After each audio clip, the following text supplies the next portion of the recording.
So long, Mom, I'm off to drop the bomb, so don't wait up for me. But while you swelter down there in the melter, you can see me fight PO3 while I attack diagonally. Watch Fleminade and game theory describing painstakingly the data we can't find. No need for you to miss a minute of this agonizing world maligned. Yes! Loyal Plasma James, he was a ruby mage, but no ascetic sage was he. He was quite excited when chosen as a pawn. He was quite turned on, yes sirree. And this is what he said on his way to Armageddon. So long, Mom, I'm off to drop the bomb, so don't wait up for me. But though I may sail deep beneath Ender Vale, although I may use an obol or two, remember, Mama, I'm off to find old Data, but please don't tell my papa and try to smile somehow. I'll look for you when the war is over, a gigabyte and a half from now. First of all, I want to thank Oleks and Yuliya for that wonderful backing track to Tom Lehrer's song, So Long Mom. You can find more information about these musicians in the description below. This is it. This is the finale of my coverage of Inscryption. And really not only just that, it's the finale, the ultimate culmination of completing my coverage of the Mullinsverse as it stands today. Before we get started, I just have a couple of fan artists to thank. Thank you, Little Ink Sheep on Twitter, for this really cool piece. This fan art tickled me. I mean, look at him. He's so me. Well, he literally is me. Thank you, Organist, for this really cool piece. I really like the direction you made. You're merging Magnificus's tower with Lila's tower. We're getting floppy with the fan art. And thank you, Jojo, for this hilarious piece. I look flopstipated. Now, there are 3 goals to this video. Visually document the ARG puzzle solving done by the immensely clever vanguard of the Daniel Mullins puzzle solving task force, all that aggregated by Jack0_0 and DaBigKahuna. To come up with a solid timeline that makes sense of where the Inscryption falls within the Mullinsverse. And finally give my final summation of the story of Inscryption and how it ties into the grander Mullinsverse. And if we happen to pick up on any side peripheral themes, I'll go ahead and clean those up as well. As always, thank you so much for your support and patience. Let us finally tie a nice big bow around the Mullinsverse as it stands in this final summation of Inscryption. Now that we've beaten the game, we now have full access to all acts and found footage segments of the game, being able to freely play and start from any part. Let's begin the hunt. In Act 2, during the boot up sequence, if you hold Control and press C, you can input commands into Luke's computer. Typing in help, we have several options. CD is used to navigate folders. Since we only have access to the Z drive, the recently purchased floppy disk that Luke bought, we can only navigate the Inscryption folder and the old data folder. Here's what happens when we use the delete function RM on Inscryption. Funny. And here's what happens when we try to delete the old data. For a quick moment it says you must not do that, and then you cannot do that. Any repeated times we try to delete the old data, it will just say you cannot do that. This would explain why, despite everything having been deleted in the Inscryption finale, for some reason the old data still remained. Maybe it contains a .opus file. Seriously, how the f*** do you get rid of those things? No, but in all seriousness, the contents of the old data, and assumedly the Karnoffel code within it, can't be deleted through computing means. However, its vessel can be destroyed. The data contained within the floppy disk can be destroyed by simply destroying the floppy disk. The data within the brain of the decipherer of the old data can't be deleted, but... I told you! This is a minor keep in mind, but for now just remember that we have a very limited view of the old data and sort of the data surrounding the Karnoffel code. We've only been able to catch glimpses through Luke's unredacted gameplay and footage. Within the old data folder, we can use the list command to show a list of files contained within the old data folder. With one exception, this folder is comprised of mainly picture files. We will explore and make sense of these photos later. As far as I know, we can't access these files using this command interface, but we can access them with Asset Studio. There is a file, however, called log.txt. This is the crux of the Inscryption Cipher-based ARG. Trying to open the log.txt file gives us an encrypted text, and so begins the descriptive decryption of Inscryption's encryption. We already have come across the first step to our mystery, that sticky note left on Luke's desk. Mycologist 12, perhaps, question mark, and blood letterbox. The Mycologist 12 cipher answer is found at the end of the Mycologist fight.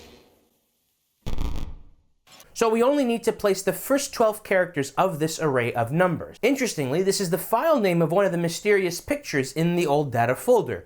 We see that same picture in the background of this clues card. This is the picture. Creepy. While we're here, let me make a little bit of a clarification. I'm starting to realize that my wording may have been kind of a bit confusing.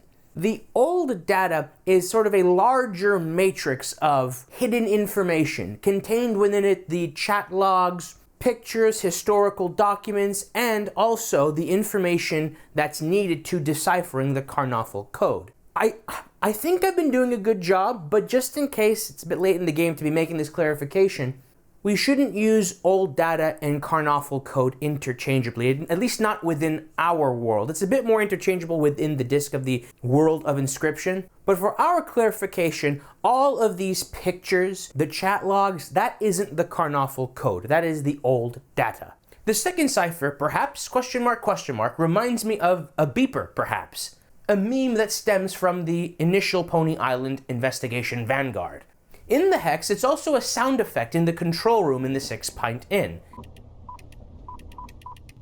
Maybe I'm overthinking this, but keep this sound effect in mind. I mean, it's just the standard short bleep, but we will hear this again very soon. Daniel Mullins does a thorough job in crediting all assets in his credits. Let's scour it to see if we can find something regarding a beeper, perhaps.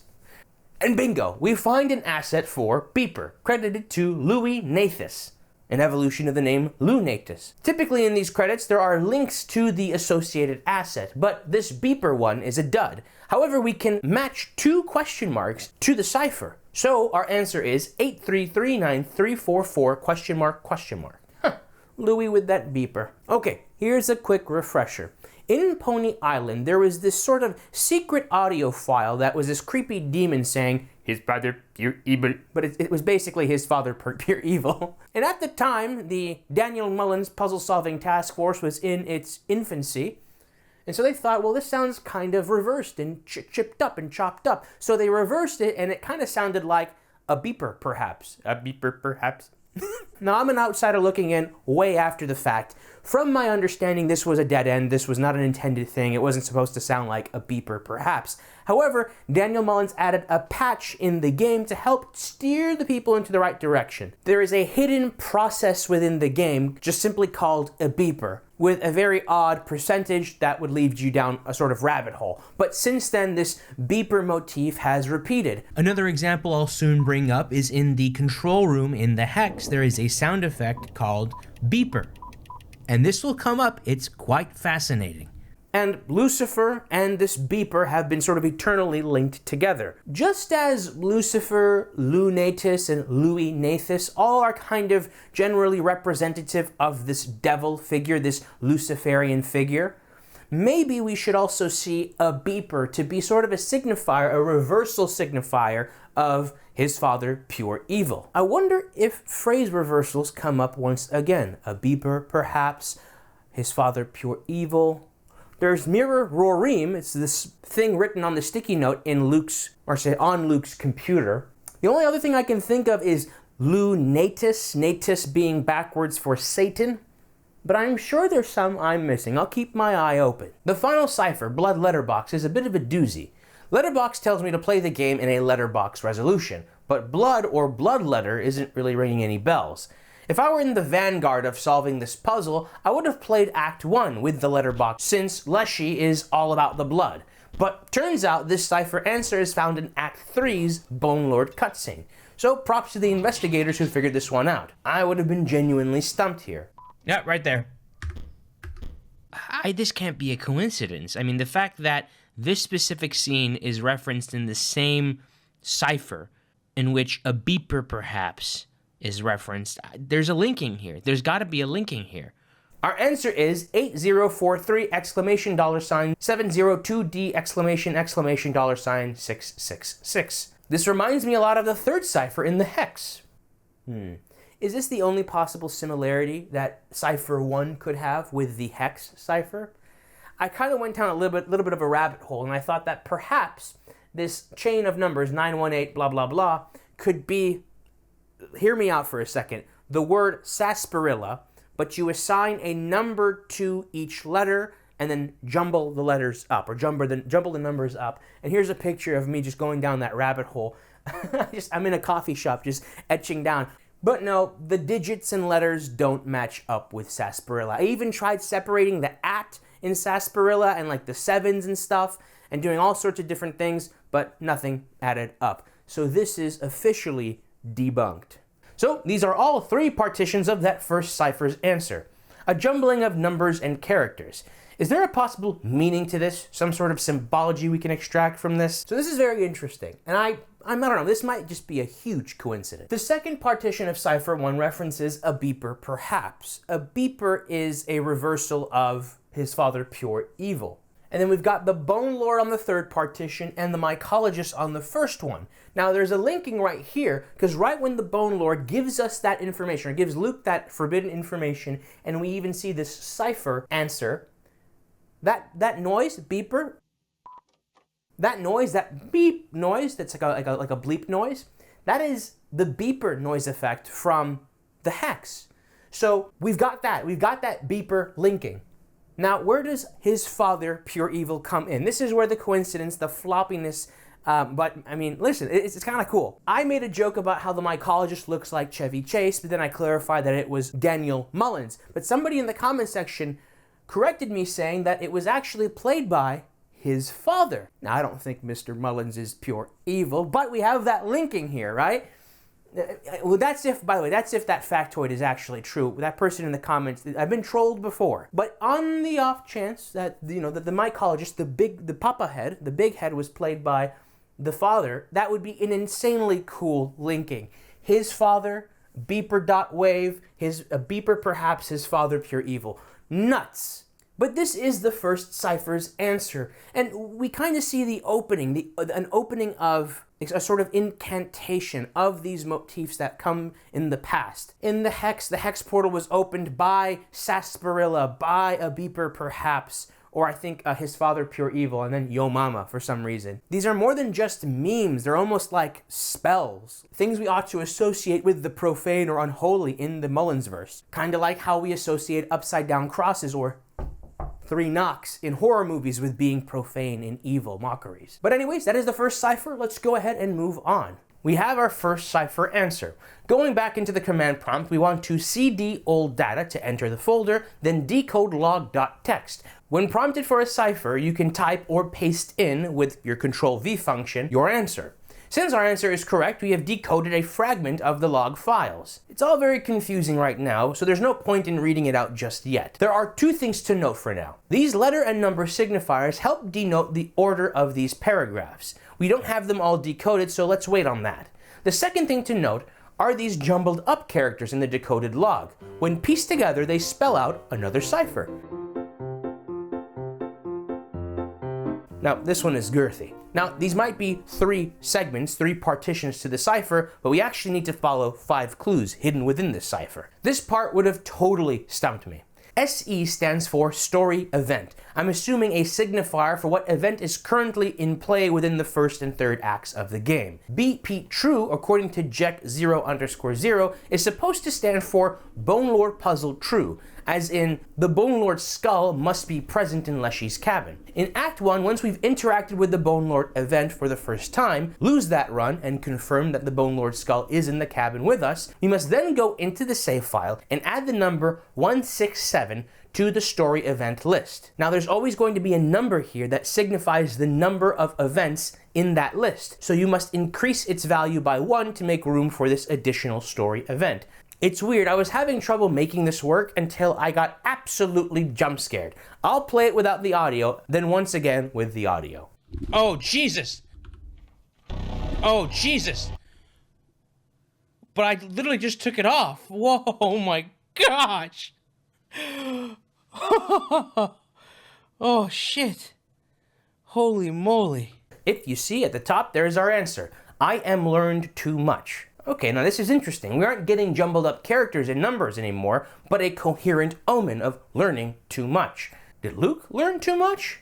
Well, let's not rush to the whiteboard just yet because this message doesn't end here. The second cipher has 2 clues. The first one, 23K2. An additional hint for this would be the sticky note on Luke's computer, pig 3K pig. So pig and 2 are interchangeable. Maybe we shouldn't be thinking of a pig, perhaps a boar. And the only boar I can think of is the douse. 2, douse. 2, 3K2, douse 3K2. Evidently we're supposed to be translating these numbers in the cipher to cards. And being that there are only 4 characters, that means 4 lanes, 4 cards to place down. So this has to somehow translate in Act 1, because that's the only act with the douse and 4 lanes. So if 2 is douse, what does 3 signify? There are no 3-headed beasts in Leshy's inscription, but there is the mantis god, which is trifurcated. Trifurcated, 3.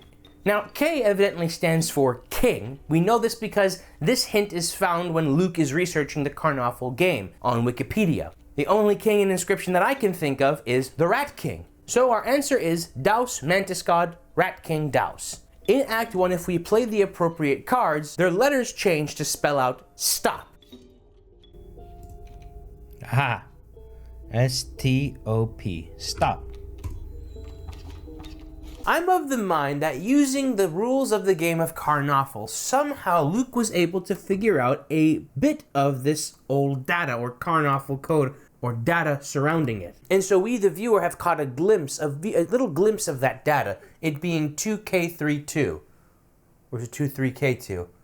Watch this be one of those scenarios where I had it right the first time. But regardless, this is a hint towards a reveal about this code, this data being hidden within a deck of cards, Carnoffel cards. Didn't the mycologist say, the code is in the cards? The second part literally is F!00R, but this seems to be spelling out the word floor. If we dig into Asset Studio, we can rip the images of various floor textures. I sincerely have no idea how the ARG investigators figured this one out. Maybe they found the original file names of the floor texture images and painstakingly combed through them, but even then, the answers are found in something else. These are called the normals of the floor textures. From my understanding, these are what Unity uses to make 2D images look 3D. We can find 5 tiny numbers hidden in the 5 floor images. We find a 2 in Leshy's floorboard, a 7 in the Act 2 mycologist hut, a 3 in Poe's factory, a 4 in Grimora's mausoleum floor, and a 1 in Magnificus's marble flooring. And so returns 2734, but now with a 1 at the end. So the second partition spells out stop 27341. So I am learned too much, stop 27341. Is this game warning us, telling us to stop, that we are learning too much? The third partition is very interesting. It points us towards the Archivist. This one is easy. We just need the Morse code in the music of the Archivist boss fight, Big Ear. And the second clue of the third partition reads New Game. The 2 possible answers could be the New Game button in Leshy's cabin and the New Game button in Poe's factory. The New Game button in Leshy's cabin is blinking L-I-E-I-S in Morse code. Lie is, maybe I messed up and it's supposed to be saying lies, not sure. And it doesn't matter because this isn't the answer we are looking for. The New Game button in Poe's factory is blinking no chance. So the full second cipher is, I am learned too much, stop 27341, Big Ear, no chance. Again, I can't imagine the amount of trial and error it must have taken to get the proper formatting right. Again, big props to the vanguard of the Mullins Puzzle Solver Task Force. I'm a bit more stumped on this one, unless it's just a pretty surface level omen. Well, we've got another linking to the Bone Lord in that first partition, a clear warning in the second partition, stop. But what's interesting is followed by the password, the unlocking, the opening of the safe, the unlocking of Hopeless Soul's desktop. I wonder what Big Ear No Chance signifies. As you can see, I've kind of sort of translated this to just sort of omens, warnings. I have learned too much. Stop. Big Ear stood no chance. Oh, okay, I see. Even Big Ear, a spy for the American, government, stood no chance. I think we more or less have a general idea, but that 2734, man, I feel like just I think I understand something, this old motif comes up again, and I'm like, shoot, I forgot about that. But while we are here, if you remember from my third act exploration, I had this big sort of theory about how everything we see in the game is stuff that Luke has seen, because we're basically playing through found footage. However, that starts to kind of break apart when we start to do the ARG cipher solving. We can make it logically work within that first cipher. After all, the only way we know the first cipher is because Luke got a hold of it. He needed that information fed to him by that home invader on that sticky note. And this was around the time of Act 3, so he would have had access to the mycologist boss fight and that Bone Lord cutscene. And he probably could have solved the Beeper Perhaps cipher by simply accessing the credit sequence from the main menu. But ultimately where this breaks apart is this second cipher. Luke, as far as we know, doesn't have the ability to go back to Act 1 and get the I am learned too much answer and the stop answer. And so this is the point I'm trying to get to. I think the cipher solving process, the player, you and I, our version of digging into the old data, albeit the highly redacted, obscured form of it, is through this cipher solving puzzle. But I don't think, at least for the most part, Luke and Kaycee did the same things we did to dig into the old data. I mean, for Luke at least, we know for a fact he got access to the old data just because Grimoire deleted everything. And because the old data can't be deleted, it was just the last thing that was left. And unlike with our delving into the old data, he got the full-blown unredacted version of it, ultimately learning too much. And because he learned too much, Amanda killed him, and with the floppy disk destroyed by Luke's hammer, and Luke's brain being destroyed by Amanda's bullet, the old data and within it the Karnoffel code was mostly destroyed. And so the only way for us to even get a glimpse of the old data is to experience it through this highly redacted, incomplete simulacrum of what Luke filmed on his camcorder. This might sound like old news, but we're completing this series, and I think it's good to kind of re-clarify the boundaries of this camcorder framing. And I think this cipher is a good example. It's something that is uniquely the player's experience. This can be very, and I think this might be very useful for when we get into the Pony Island 2 puzzle solving. But anyways, I've had enough of your time. Let's go. Let's move forward. Now, this third cipher is quite interesting. The first part reads as back to beginning. This part is nuts. How the Vanguard figured this out is beyond me. We're supposed to create a cipher.cipher file, just like we did in the hex. And just like in the hex, we need to place a solved cipher in it. In this one, it must contain the second solved cipher. Now, back to beginning. We are supposed to interpret this as going back to the very beginning, to the game that inspired the creation of Inscryption. Daniel Mullins' free Game Jam game, Sacrifices Must Be Made. Problem is, how do we know which version to download? Again, huge props to the Vanguard, because they ended up figuring out that we needed to download the original Game Jam version of Sacrifices Must Be Made. So with the cipher.cipher file in the data folder of Sacrifices Must Be Made, we must make it to the end, and instead of getting the ending where we must choose who to eat, we get this. You've done it. What have you done to me? This new knowledge flooding into my head. I cannot unlearn. What lies ahead? The way Leshy Prime reacts to this data is so eerie. I would say this version of Leshy is far more diabolical than Inscryption's Leshy, and yet when faced with this old data, he seems to be so fearful. Note he says, "I cannot learn what lies ahead." I initially thought that this said, "White lies ahead," but in the premiere chat of my Act 3 exploration, Duke Nukem corrected me and said it's likely "what lies ahead." I cannot unlearn what lies ahead. Learn too much, cannot unlearn. I am learned too much. I cannot unlearn what lies ahead. Let's kind of emphasize a clear pattern among all the characters that access and are exposed to this old data. We will come to learn that the earliest known possessor of the Karnaffel code was the Nazi Party, specifically Adolf Hitler. And sort of following in the tradition of those who are exposed to the Karnaffel code, he would end up taking his own life at the Führer bunker in April 30th, 1945. Now, it's probably more likely that he just wanted to avoid the consequences of the actions of the Nazi Party following their defeat, but thus starts the pattern, this sort of omen, this curse of the Karnaffel code. Eventually, this knowledge was possessed by Barry Big Ear Wilkerson, who, according to the tarot cards, was put to the gun, but not until after inscribing the Karnaffel code onto a disc and smuggling it out of the USSR, which it would then fall into the hands of Kaycee Hobbs, who then got killed in that fire, and then in the hands of Lou Carter, who was shot in the head by Amanda. This second cipher, I think, is more my speed. I think I would have scoured all of Daniel Mullins' games until finding a manatee, until giving up and just searching Daniel Mullins' games manatee, and bingo! Aqua Romans. Within this card set concept, we find a card named Manatee Antony. So the answer to the second partition would be Antony, with the remaining 3 characters being filled with pound symbol. Now, at this point, it would be apparent that other works by Daniel Mullins would be possible leads for our puzzle solving. And this is true for this last partition. Within it, there are 2 clues. The Birchkin clue is super simple. In Catch Monsters, the Birchkin has the ability Pacifism. Both Birchkin and Pacifism are spelt with 8 characters. But what of the second clue? Well, as a red-blooded American, when I saw the dollar signs, numbers, and the letter M, I thought this meant $56 to $57 million. That's because we measure distance by feet and miles, so I think this clue would have totally stumped me. This is supposed to read as 56 to 57 meters.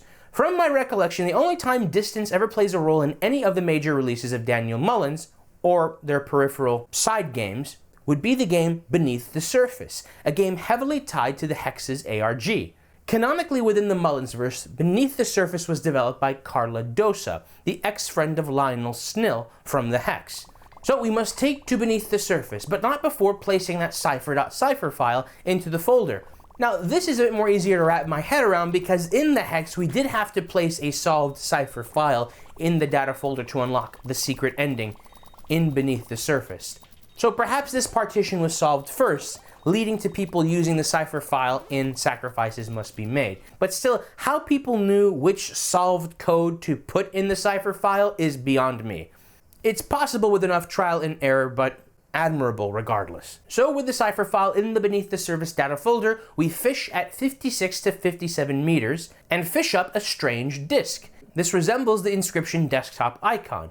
The subtitle of the disk says, "Who knows what secrets are inscribed upon it?" The number and symbols, when put together, form the second part of the third partition of Cipher 3. In Beneath the Surface, when you fish something up without a correct cipher file in the folder, you will still fish up the item, but the message will be scrambled. Something tells me this scribbling on this floppy disk might have been the hint as to what cipher to use, but I can't tell. Is this wingdings, webdings? I'm not sure. So the final solved code of Cipher 3 is What Lies Ahead, Antony, Pacifism 044!3. It's interesting, the overall theming of this cipher is a little bit more palpable. The question has to do with the past, and when it comes to the answer, perhaps it has something to do with the future. Back to beginning, Sacrifices Must Be Made, Aqua Romans, the Catch Monsters game that was defunct, and Beneath the Surface, all part of Daniel Mullins' past. But in the mirror, the Rorim, oh, is that what this is supposed to be?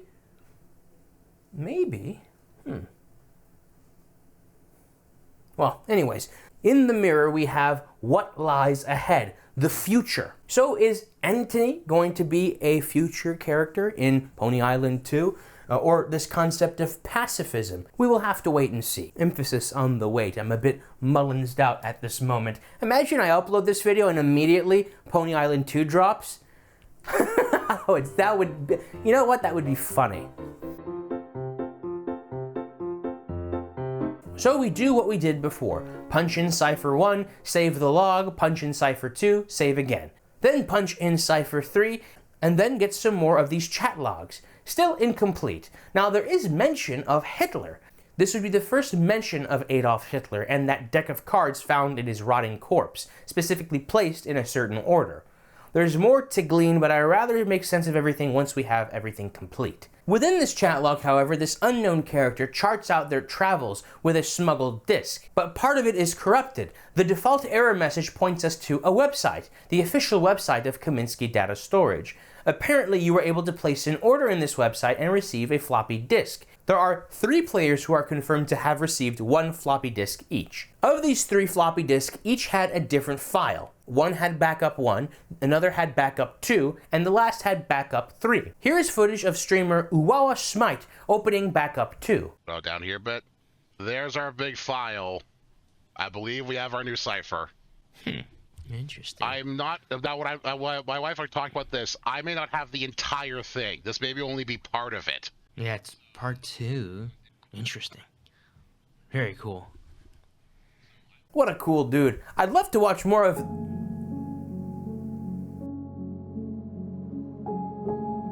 Well, I hope whatever he's doing now, he's doing okay. Thank you for your work in the Mullins puzzle Vanguard. Vanguard. Ha! Vanguard. Okay, that works. Sometimes the verbal stuff comes up with cool things. That's the only visual documented opening of the backup file I can find, but Jack0_0's document has the other 2 backup files listed as well. Piecing the data in order of backup file, we get 2 clues, leading to 2 endpoints in our journey. 1 final cipher and part of a YouTube link. First, let's punch in the final cipher. We get all the chat logs, but they're all jumbled up. I pieced this together quite a while back, so from my recollection, I believe these letters and numbers signify ends of a log entry that you're supposed to kind of click together.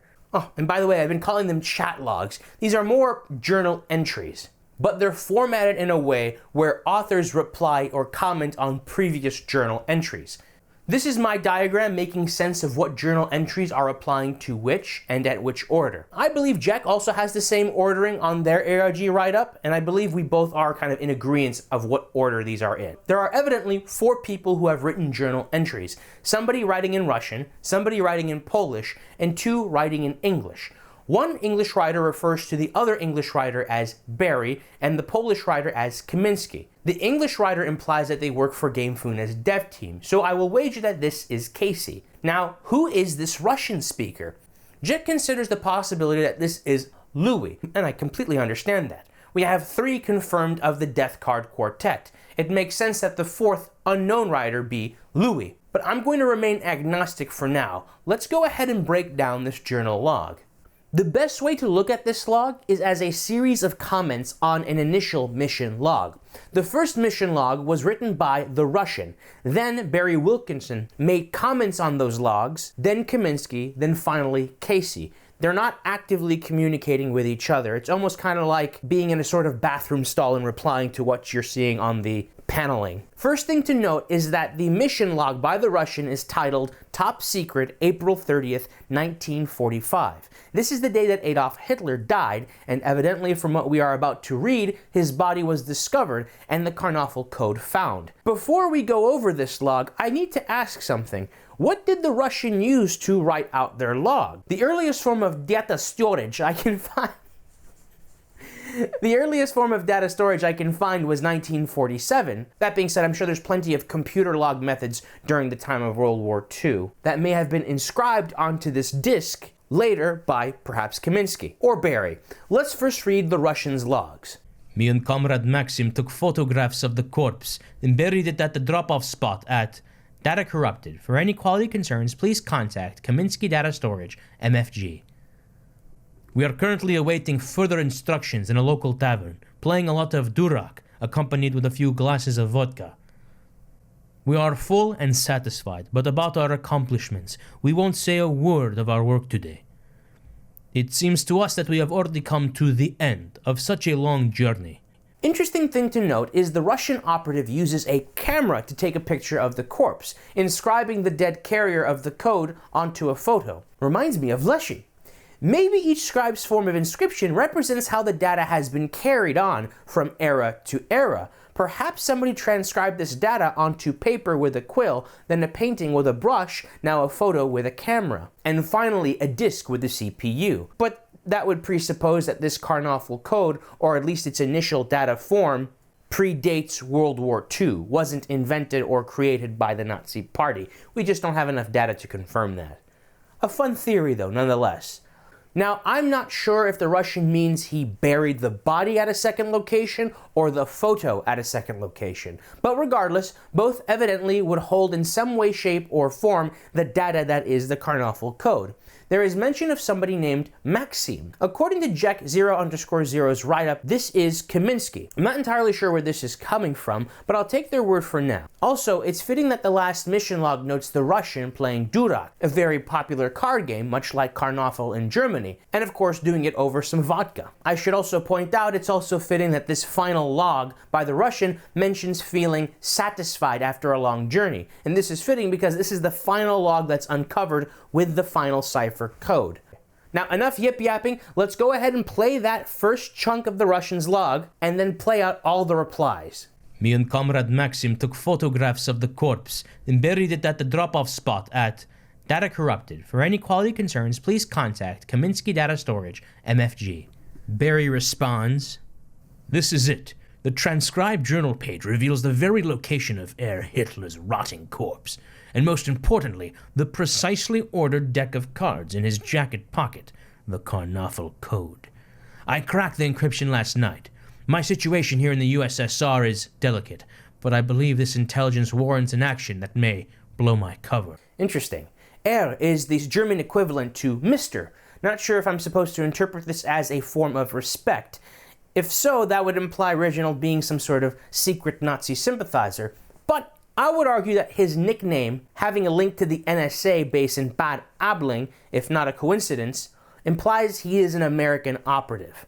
That doesn't necessarily rule out the secret Nazi spy part, but he is a spy typing in English. I feel like if he was a German spy, he would be typing out in German. Or could just be him being proper-like. And of course, my suspicion of him being a spy is confirmed here. He's referring to his situation in the USSR, and him having a cover that could be blown. Kaycee responds, "Yeah, well, it did. Poor old Barry Wilkinson, also known as Big Ear, was imprisoned literally hours after writing these words to the disk. He did eventually get back to the States, but I have not had any luck contacting him. There's actually a crap ton of Barry Wilkinsons, and it might not even be his real name." Based on what Kaycee says and some further confirmation, it seems that Barry returned to the US. To me, that implies his true alliance, and thusly he is an American spy. Here's what's interesting. We know from the tarot cards that Barry was put to the gun. However, he made it back to the States. I want to posit something here. I think he may have been killed by the US, and I'll explain very soon. Continuing Barry's response, "I am now prepared to smuggle the disk out of Moscow to West Berlin. Then on, Data Corrupted. For any quality concerns, please contact Kaminsky Data Storage, MFG. Boston. The disk is carefully concealed among many blank ones." Kaycee responds, "Eureka! That explains so much, actually. I could not figure out why this disk would be tossed into a crate with a bunch of blank ones. Barry's plan to smuggle it out this way seems contrived at best, but I can't imagine the pressure he was under out there." So, Kaycee confirms that Barry inscribed the data of the Karnaffal code onto a floppy disk and smuggled it out of the USSR with a bunch of blank disks. Evidently, the inscription process led to some of the data being corrupted, and since the error message points to Kaminsky Enterprises, we can deduce that these would be Kaminsky brand disks. And I can see a Polish company having inventory in both USSR and the USA, so it's a clever plan, a clever front. But here's the thing. In order to have inscribed the data onto the disk, Barry would have had to have access to the Karnaffal code. Naturally, he's become a new vessel for it, a loose end. And much like what happened to Kaycee and Luke, Barry had to be snuffed out. He wasn't put to the gun by Russians, but the Americans. Let's rewind to the last part of Barry's previous response. The disc is carefully concealed among many blank ones. Kaminsky responds, "Bloody idiot. The fate of the world if you take into consideration further effects, and toss them into a chest with a bunch of identical discs? Now we have to kiss the boots of the Pieprajoni Russians, or risk the worst Pieprajoni outcome. I surely have better things to do than reading and reading again this top secret disc. But no, Pieprajoni idiotas from Game Funa have to finish their game. It's a bloody cover, guys." Kaycee responds, "Well, screw you too, Mr. Kaminsky. They never told us that." There's a lot here, but the gist I'm getting from this is that Kaminsky eventually got a hold of the disc and is lamenting having to appease Russians, either to get his shipments or maybe speaking broadly as a country, having to appease the Russians on a geopolitical level.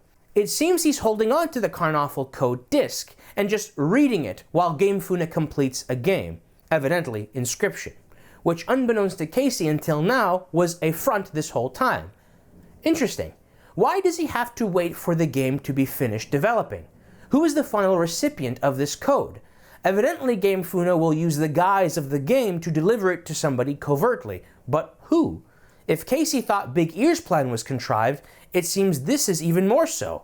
I honestly don't know. Continuing Kaminsky's response, "No one's going to play it. Just give me a clone of Super Weasel Kid, so I can go print it so an 8-foot-tall Russian doesn't knock on my door at 11 o'clock. Kaycee responds, "Yep, he's equally angry in person." Interesting. So Kaycee has met Kaminsky, but check this out. For a second, Kaminsky is suggesting that Game Funa instead give him a copy of Super Weasel Kid, instead of developing a whole-ass new game to inscribe the code onto. This is a very revealing detail. This means that this log is taking place sometime during or after 2009. Remember, in the Hex, the Game Funa published third installment of Super Weasel Kid was released in 2009, hence Weasel Kid 09. Also, side note, 11 o'clock. That's what we must set the cuckoo clock to reveal the ring in Act 1 and wing in Act 2. This might be a hint for Kaycee's mod. It's fitting that Super Weasel Kid and 11 o'clock are mentioned in the same log. That's probably a coincidence, but nonetheless, keep this hint in mind. It'll become relevant when we explore Kaycee's mod. Continuing Barry's response, "I believe this plan will work, and if it does not, better to lose this old data than allow the Soviets an opportunity to use it." Okay, perfect. This makes things less confusing. It was stolen, not copied from the Soviets. The Russian continues, "We are currently awaiting further instructions in a local tavern, playing a lot of durak, accompanied with a few glasses of vodka." How fitting. Indeed, Barry.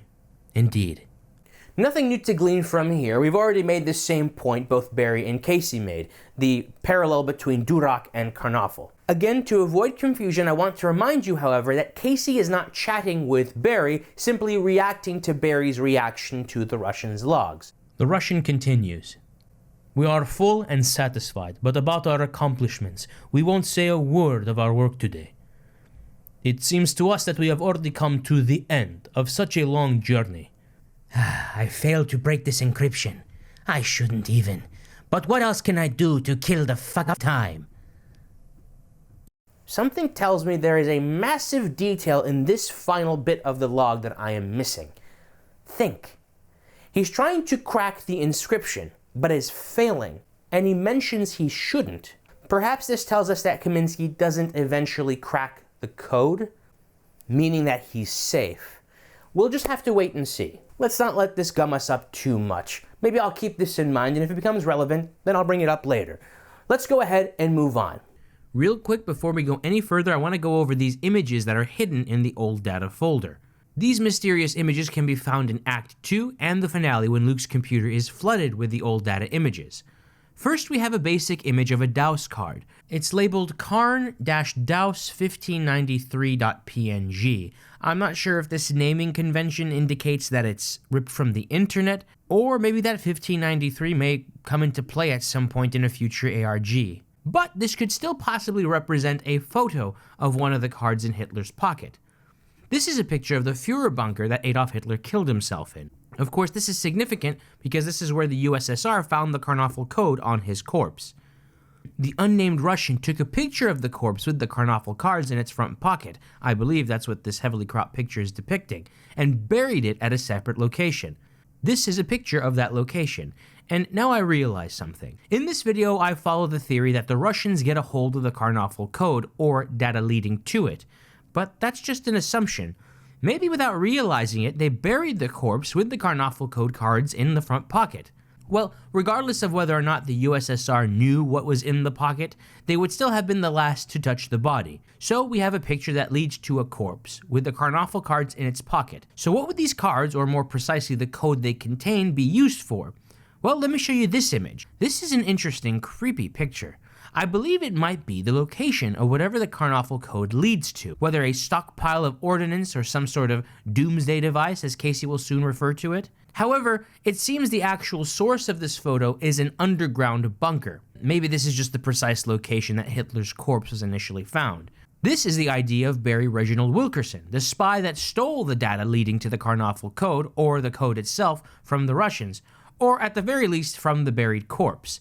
What's interesting is his eyes and mouth aren't censored, unlike Luke when mentioning the code and the picture of the mysterious woman wearing a beanie. Speaking of which, who is this?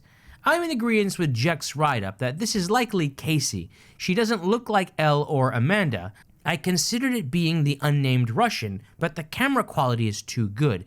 And besides, the file name begins with DCIM, a file naming convention for the SLR cameras. And speaking of cameras, we also have a PNG logo of Kaminsky Enterprises. These are all the images explained. Now, let's go ahead and move on and wrap all this ARG business up. Before Kaycee's mod, this would be the dead end, the final destination, all the information we could possibly get regarding the mystery of the Karnoffel code. Essentially a story of this bit of data passing hands between at least 4 holders. All this taking place before the events of Inscryption, leading up into Luke being the final holder of this data. A sort of backstory to that disk that Luke dug up in October 2021. We're forgetting something. What about that YouTube link? The video is simply called 1019.mp4, and the channel name is Kaminsky MFG.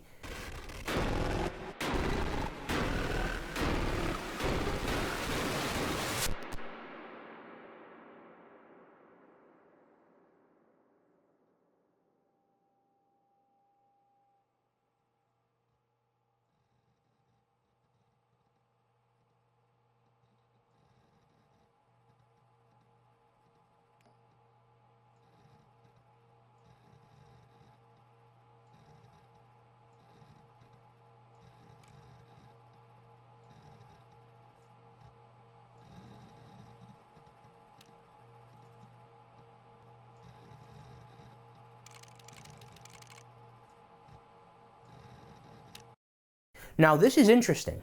First of all, the most obvious reveal is that the Great Transcendence actually worked. But again, we aren't playing the Inscryption that was on the floppy disk. Maybe Poe was able to rebuild Inscryption with the camcorder footage that was on Luke's hard drive. Yeah, I think that makes a lot of sense actually. Now, another less obvious detail. We hear those bangs in the beginning of this video, the same ones we hear when Luke is smashing the floppy disk.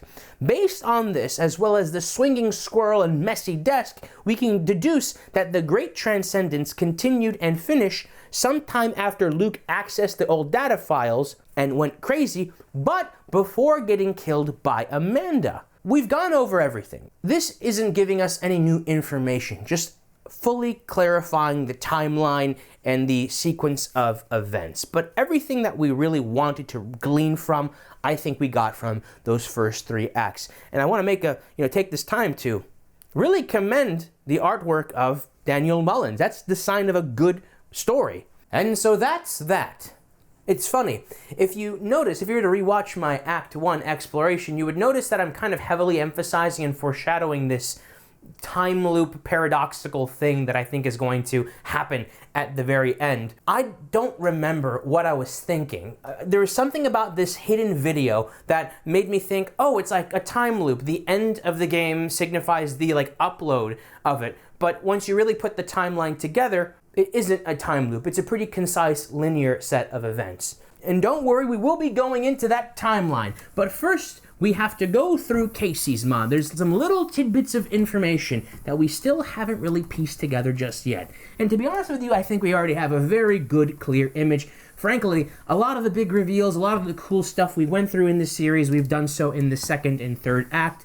Really, at this point, this is just a nice little sort of bow we're putting on this series, a little capstone, a little cork. But it wouldn't feel right. Even though I'm pretty satisfied with what we've done so far, wouldn't feel right to end this series off without giving a nice homage to Kaycee Hobbs. In addition to act selection, we now have access to a proper roguelike version of Leshy's Act 1, Kaycee's mod. We will soon learn why this is called Kaycee's mod. First, let's find all the secrets. If we go over the safe and punch 273, it just has a pile of meat. In Act 1, if you open the safe on your first run, it will have this meat in there instead of the stink bug. I'll go into this a little bit later, but I think this is a hint as to that sort of timeline between Kaycee's possession of the disc and Luke's possession of the disc.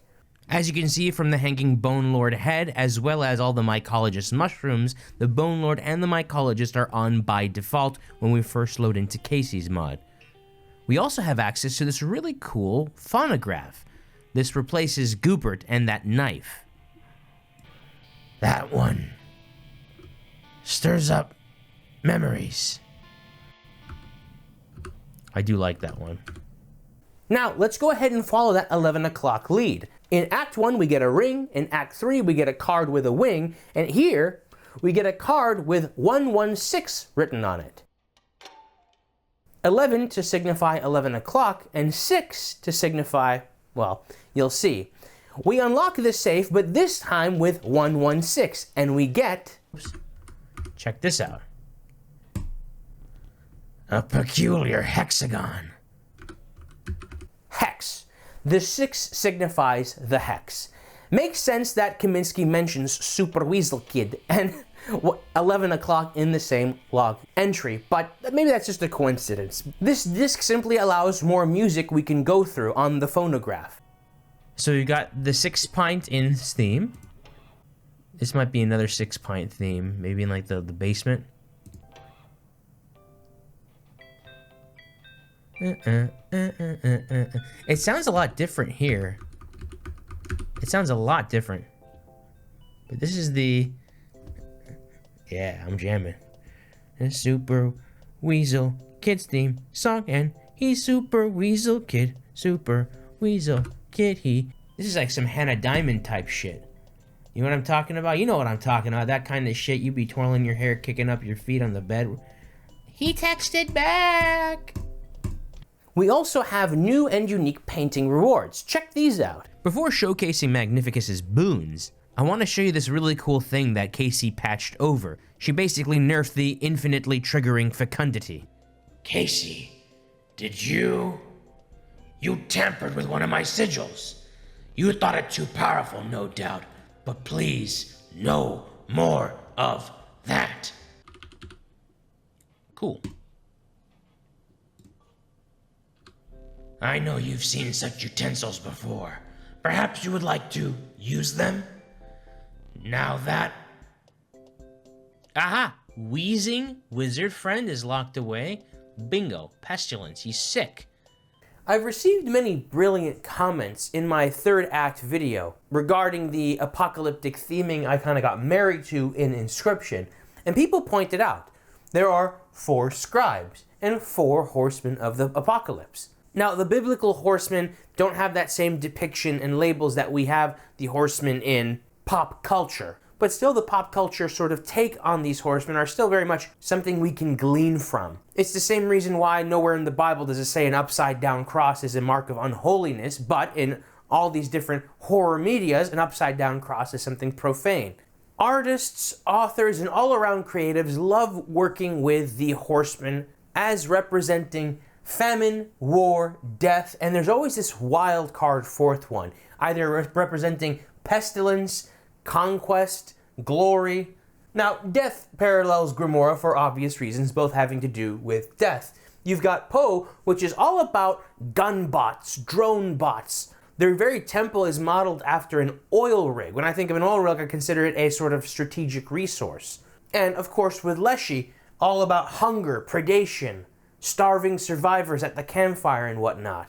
But what of the enigmatic Magnificus? Well, I guess in a way he does have a sort of parallel with the enigmatic Fourth Horseman that nobody can agree upon. Conquest is kind of tough to pin. Glory, I can kind of see it. But with Pestilence, we have that one little bit of clue when Leshy refers to him as that wheezing mage.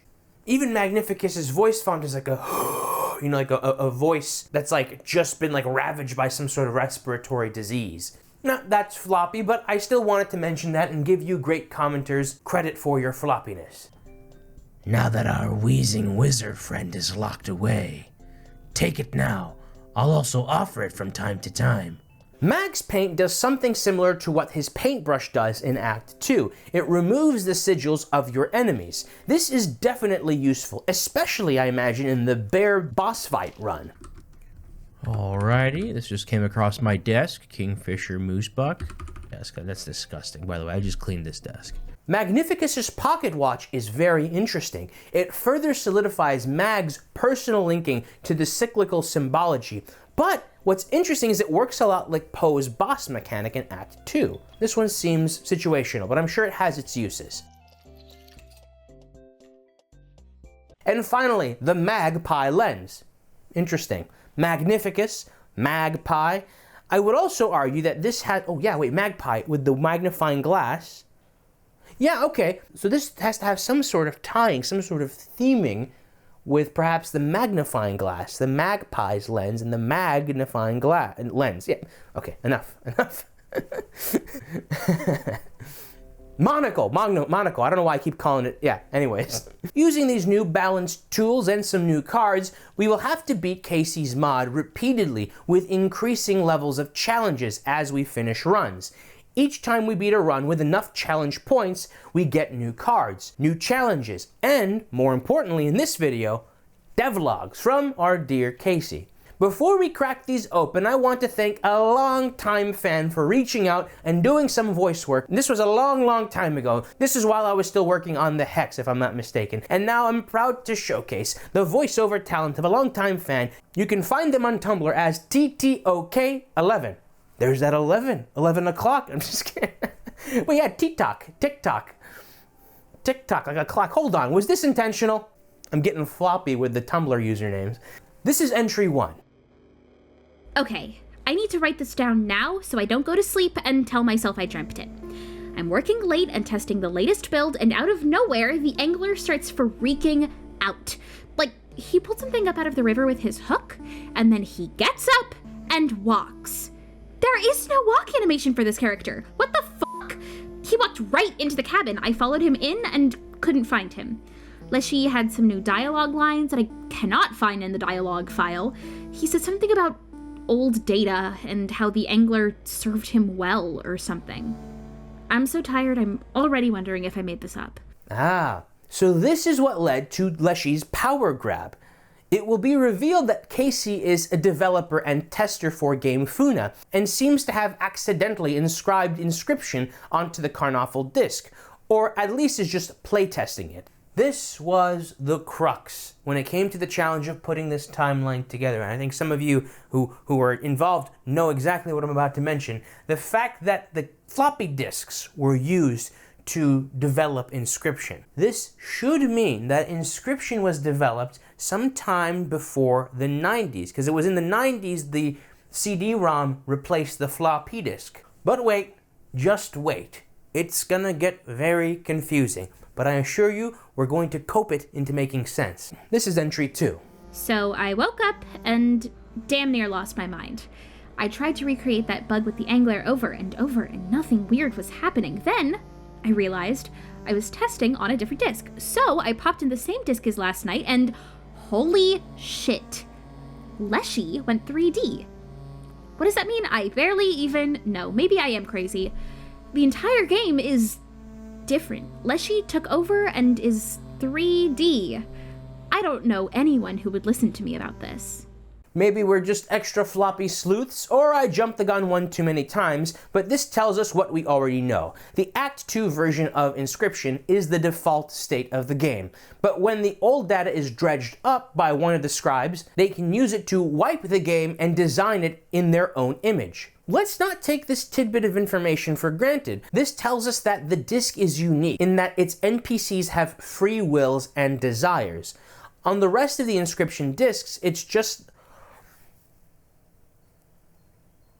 Wait a second. No, frick. Oh crap. Does the timeline work? Did Inscryption have to happen in order for the GameWorks games characters to have free will? No, hold on, because Super Weasel Kid 09... No, that doesn't work. That's a really interesting theory, but that doesn't work out, because 09... No, yeah. So... Interesting. Anyways, let's move on. I'm sorry.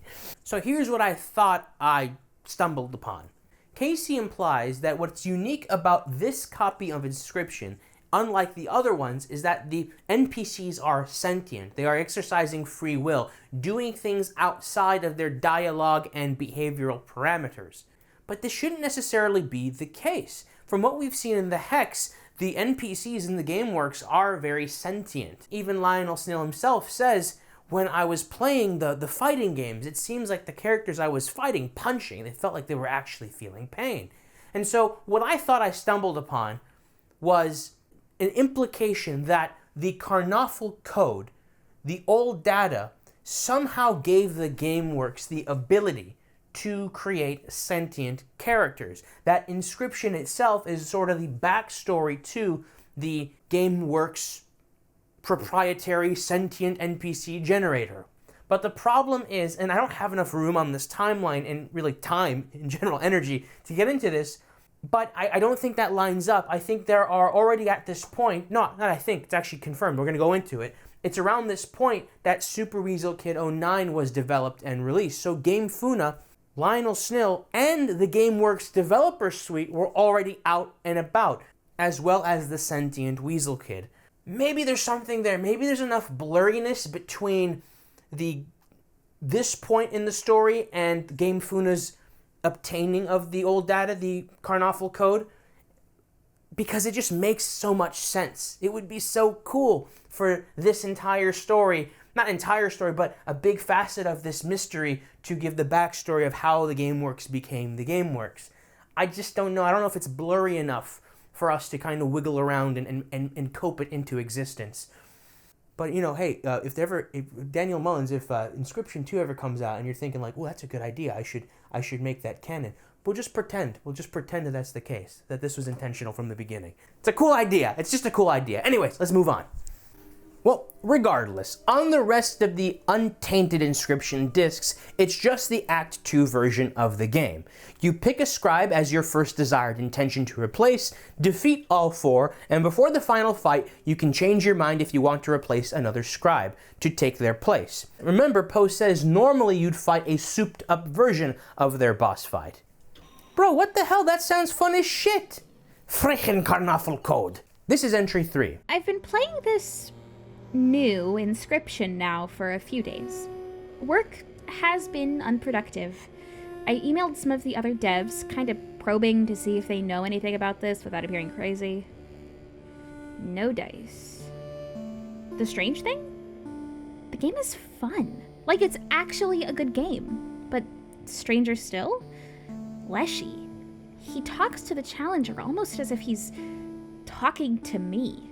It's freaky, but not altogether unwelcome. I could use a friend. Again, this confirms that the treatment that Luke got was no different than Kaycee's. Let's move to the 4th entry. I scoured the disc last night looking for some kind of explanation, and I found some really wild stuff. It made me think, what is the old data, and why does Leshy only talk about it when he's wearing the woodcarver's mask? I found some log from Mr. Kaminsky. It was pretty clear when I had met him that the guy had issues, but he seemed to be saying in this log that the entire development of Inscryption was a cover. For what? How infuriating, if true. time to start another run, I guess. This is chunky. The first part is interesting. Leshy only talks about the old data when wearing the woodcarver's mask. In all other scenarios, we simply talk directly to the woodcarver. Now, in our gameplay, with the exception of Act 1, the woodcarver talks about either the old data or forlornly ruminates on the fate of Inscryption and the world outside of it, perhaps. The implications of the old data's exposure to the outside world. Perhaps this entry tells us that when Leshy speaks to the player with the mask on, it's not Leshy that's talking, but the person that the mask represents. I think further solidifies the respect Leshy has for his underling. The second part of the entry confirms that Mr. Kaminsky is alive at the time of the writing of this entry log. This tells me that he never truly cracked the Karnoffel disk. Or maybe he did, but did it covertly? I'm not entirely sure. But we know he's alive. And this would be around the time when Kaycee wrote the, "Well, screw you too, Kaminsky," part in the deciphered logs. Okay, let's see if we can make sense of this timeline, so far as we see it. The Russians find the corpse of Adolf Hitler and take a picture of it, and buries either the corpse... I just realized something. The way I said "and buries the corpse," I think every character in this game is a pun of some sort. Kaycee, Karnoffel code, bury, like you bury the Karnoffel code. Oh my gosh. Of course, there's Louis, like maybe, well, like Lucifer. Kaminsky, like camera. I mean, Luke Carter, Lucky Carter, or Look Harder. And buries either the corpse, the deck of Karnoffel cards, or the photo taken at an undisclosed location. The fate of the unnamed Russian is unknown. At some point, Barry Reginald Wilkerson, also known as Big Ear, steals this Karnoffel data. He then inscribes it onto a floppy disk and then puts it in a crate of empty floppy disk to be shipped over to Kaminsky Enterprises. Kaminsky is holding on to this disk while Inscryption is being developed by GameFuna. And I'm assuming towards the end of the development process, these disks are shipped over. And somehow within that mix, Kaycee gets a hold of, I'm assuming accidentally, the Karnoffel code disk. But that's the thing, there's a lot of guesswork here, holes here for certain, not only in my theory crafting, but in the plan itself. Why go through all that risk? Risking one of the developers from potentially stumbling upon the Karnoffel code. Who was supposed to be the final recipient of this specific disk? Was it GameFuna? Was it the US? And once Inscryption was developed and inscribed onto the floppy disk, like what was supposed to happen after that? While intentions and motives are hard to chart at this point, at least we have a pretty clear sense of the succession of Karnoffel possessors. This is entry 5. I am addicted to Leshy's Inscryption. It's far from perfect though, some really unbalanced shit in there to be honest. I have my Ouroboros up to over 100 thanks to the stupidly broken Fecundity Sigil combo. I decided that I'm going to work on making this balanced and maybe a bit of an actual challenge. I'm making a mod. I wonder what Leshy will think. Not cool, Kaycee. Just kidding. I think the changes Kaycee has made to Inscryption is neat for the most part. Although, it's just not the same. Leshy doesn't seem as, verbally active. But this will mark the start of her developing of Kaycee's mod. The question is, where would her mod exist? On the Karnoffel disk? Would that mean Luke would have had possible access to it? Well, let's not overthink it. But I'll consider it as an avenue for clarification. For now, let's just consider this mod as Daniel Mullins's way of having a proper roguelike mode for this game, while still giving a little bit of extra context to the story. Now this is entry 6. Work on the mod continues. I was appalled to find that Leshy chose to use the Kaycee Hobbs ghoul skull as a trinket on his shelf. He fills it with teeth for the trapper after every boss. Kinda lame, because it's tedious to keep getting up from the table just to collect the teeth. I'll have to hack that out. He'll hate me for it.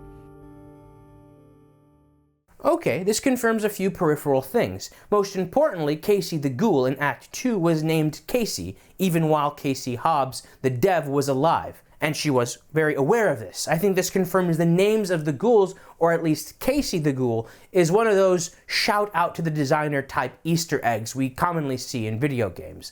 This also confirms that the skull behind Leshy all that time, the one that we pull bonus teeth out of in Act 1, is a 3D rendering of Kaycee the Ghoul's skull. Neat, but I'm not sure if there's any implications here. I wonder if Leshy is somehow aware that he was playing with Kaycee and so placed her skull there as homage, intimidation, or perhaps just a coincidence. This is entry 7.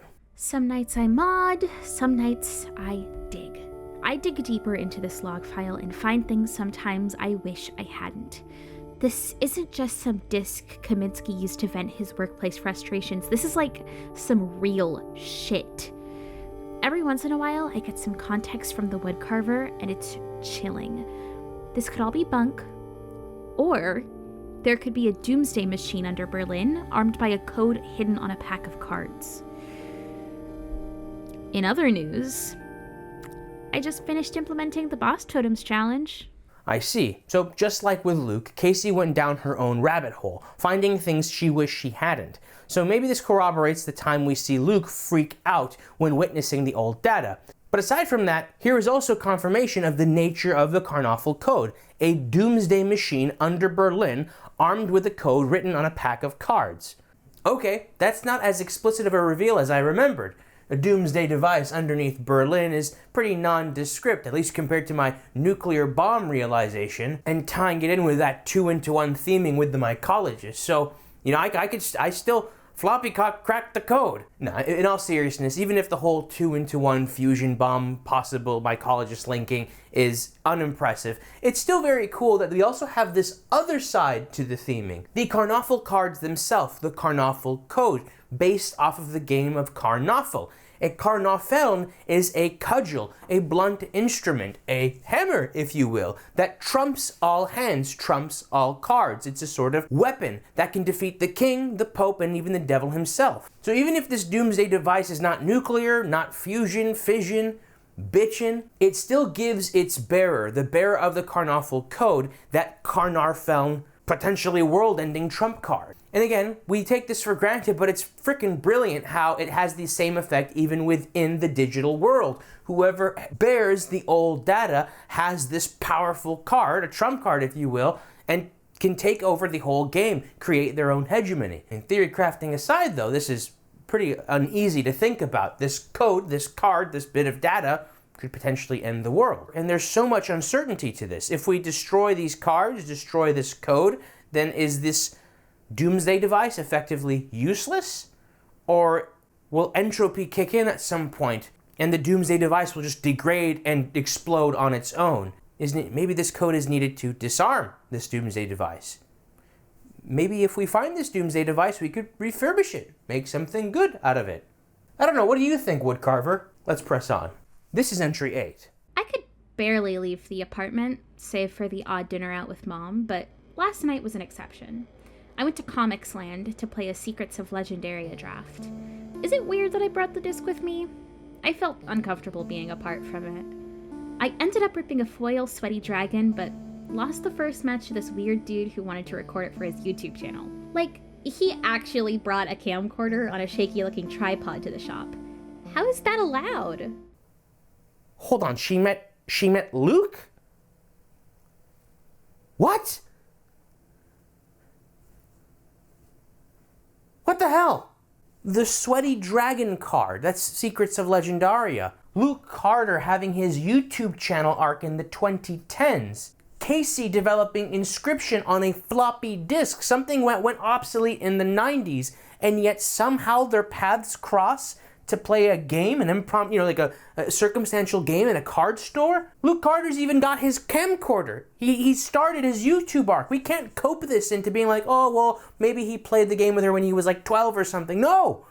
Not only that, the Sweaty Dragon card, that implies that Secrets of Legendaria had come out at that point already. If you remember in the Hex, when Secrets of Legendaria came out, it was live streamed to Twitch. So this means that this whole thing could not have happened unless until at least after 2011. Since when have you heard of a floppy disk game being created in 2011? Did Daniel Mullins screw up? Did I screw up? What happened? Is there some sort of a weird...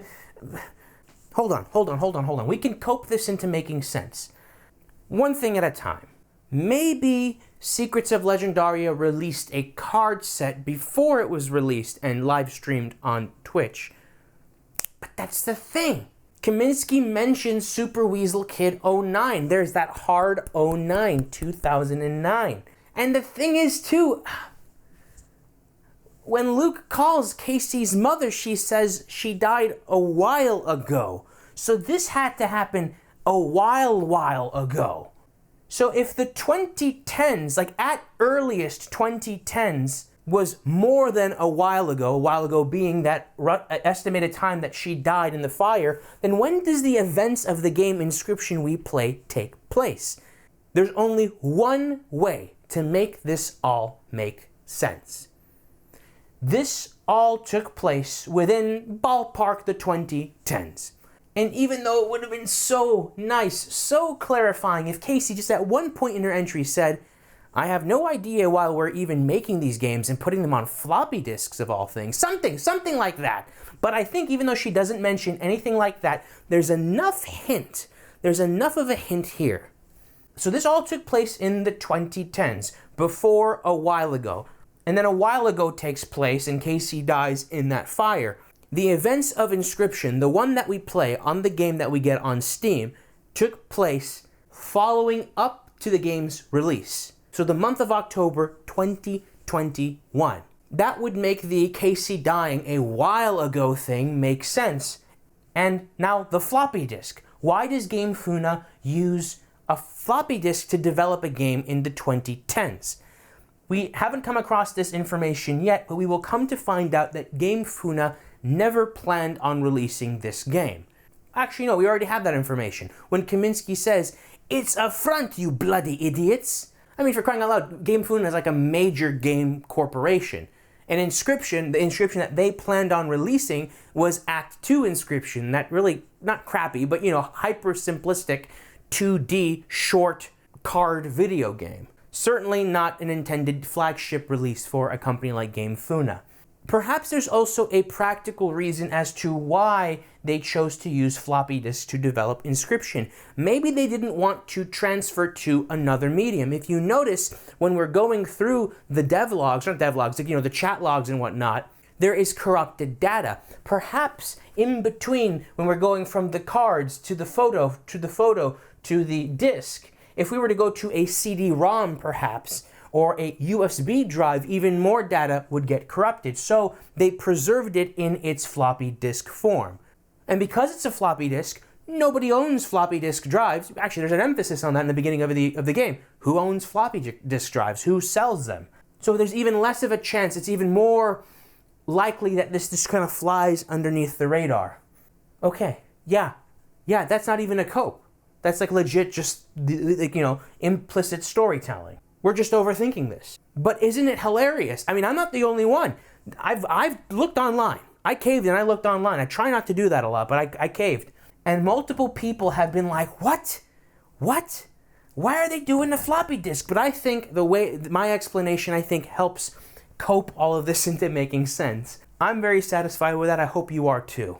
Watch that not even be a huge breakthrough. That's just like, yeah, we just assumed that was the case, buddy. That's like... That's like my biggest insecurity when it comes to this entire series, just like, nuclear bombs. Yeah, nuclear bombs. We knew that, bud. This is entry 9. Today, I found out what happened to PO3. Leshy turned the Scribe of Technology into a stoat card. I found the card on the shelf below the safe and laughed right out loud when it told me it was PO3 and needed help. I handed it over to Leshy, who was less amused. I guess this is the fate the other scribes met, though I haven't seen them yet. I see. This is very interesting. Remember when we play Inscryption, we are starting off during a run in progress. But since it's been so long, Weshy wakes up. Remember, when we play Inscryption, we're starting off during a run in progress. But since it's been so long, Leshy wakes up from a sleep and is poorly prepared. Now, with the stoat being the only talking card, albeit sleeping in our deck, it seems Kaycee never found the stink bug or stunted wolf. Fittingly, Kaycee found the stoat card in the same location where we sometimes see her Empress card glitch in, on the shelf beneath the safe. This is entry 10. Last night, I brought the disc with me on a walk around the seawall and was this close to just chucking it out into the water. If I'm right, the Karnoffel code is still out there and the machine is incredibly still ready to accept it. Destroy the disc, and no one can blow up half of Europe. Right? But I saw an otter, which made me think of Leshy. Maybe we need the code to disarm the machine? Could that be right? I can't be sure. I went home. An otter made her think of Leshy. It always comes back to a mustelid. A weasel, a stoat, an otter. It's interesting how she wants to chuck the disc into the water, putting the whole new layer to deep beneath. And it seems she too shares my suspicion that this code might not simply be a code to activate a bomb, but maybe to disarm it. Maybe refurbish the bomb or doomsday device to make something good. However, maybe when the woodcarver tells us inscription the good, I think not. She's insisting that the code can only be used for evil, perhaps to perish the thought that it can be used for good. Makes sense, the devil's temptation. Entry 11 is corrupted. That is because we need to beat the final boss of Kaycee's mod. We need to beat Kaycee's mod's next challenge, specifically with the Skullstorm mod. And instead of Leshy's final moon boss, we get... You again? Shiver me timbers! Could it be? Another chance to ride the waves upon the seven seas. Batten down the hatches. Ah, blast it, for old time's sake. This ain't no poop deck. This is a true galleon of a deck, flying the standard of the hooved rabbit hole. Aye, we are the jackalopes. I fashioned my deck to have just a single one-cost crewmate, a child 13 with the worthy sacrifice sigil. Dear Goatee, I do truly miss you. Pour out a bottle of rum for the homie. You'll meet the rest of my jackalope jackanapes in a jacka-moment. The cannons of Royal Dominguez are pointed straight for us. On their side of the deck we have two mole... Can I say that? What's wrong with you? Well, I don't want to get detreasuretized. On the opposing side are a couple of mole... gametes. What's tricky about these bilge rats is unlike their landlower counterparts, they actually do 1 damage. Not much, mind you, but we can't stall them out like with the regular molemen.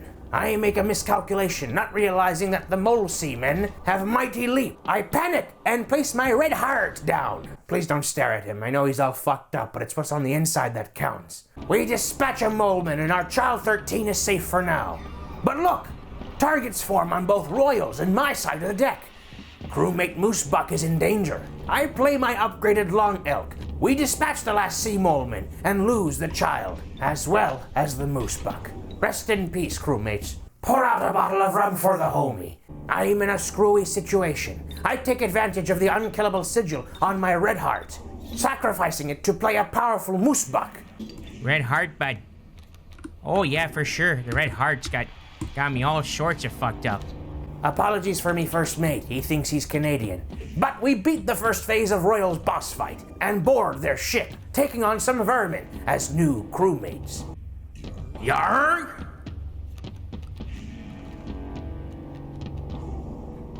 Yar, me ship be riddled with vermin. Fire! Interesting. Royal Dominguez has abilities that target cards, doing instant kill damage, much like the Prospector, and even has a mechanic where we get fresh cards. Perhaps Royal was a part of the Prospector and Inspector category from ye old Act 2's video. It's too late to make any corrections now. I miscalculate and lose an elk, and now my Kevin Hart is in danger. But this next turn we avoid disaster. Using the Red Heart's unique ability, we're able to temporarily boost its damage by making sacrifices. At the same time, I play my souped up Moosebuck and we enter the third phase.